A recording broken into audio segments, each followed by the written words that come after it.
Hi-H model baru dah masuk pasaran Malaysia, yang saiz dia sangat nampak macam komuter tu, memang besar. 15 seater tapi saiz dia cukup panjang, lebih daripada 6 meter. Yang tu model 300, tapi yang kita nak cerita ni 200.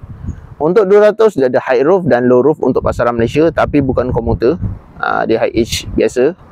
Dan dia ada dua optional engine, yakni engine 2.7 petrol dan 2.5 D4D. D4D bukan 4D Super Toto tu, bukan yang tu. Yang tu D4D. Yang tu diesel 2.5 turbo diesel, common rail turbo diesel lah.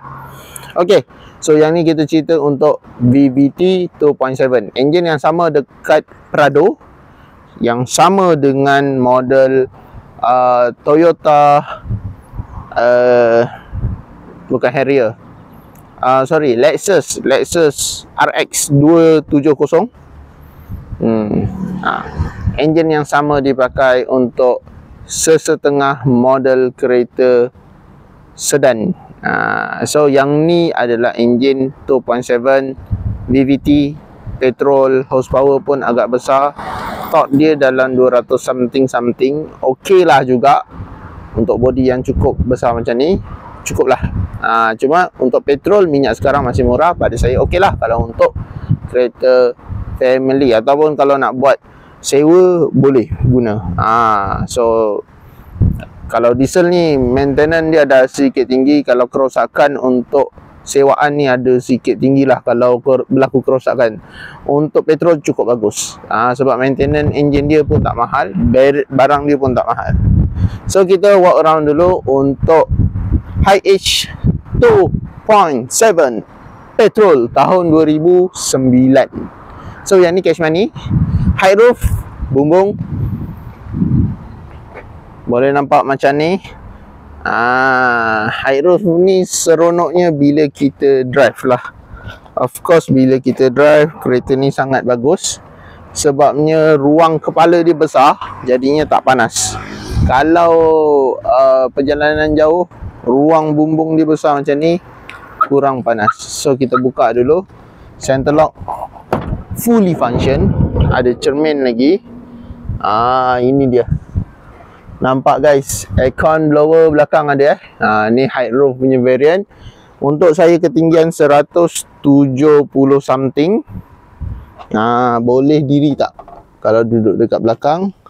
Okey, hampir boleh diri tegak, tapi tak boleh diri tegak. Tapi kalau ketinggian 150 something, 160 something, standard macam tu memang boleh berdiri tegak. Yang ni dia datangkan dengan 12 seater lah.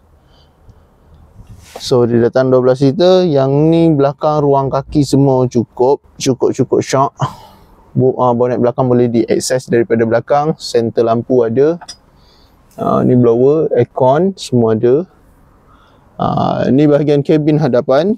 Kabin hadapan manual transmisi. Yang ni of course orang tak akan cerita pasal power, orang tak akan cerita pasal performance. Orang just cerita tentang berapa ramai boleh naik, jimat tak jimat dia punya fuel consumption dia. So far yang ni okey juga. Nak kata jimat tak lah, sebab CC pun besar, tapi okey dengan orang yang kita boleh bawa masuk. Masih berbaloi. Harga pun untuk petrol lebih murah, maintenance pun petrol lebih murah.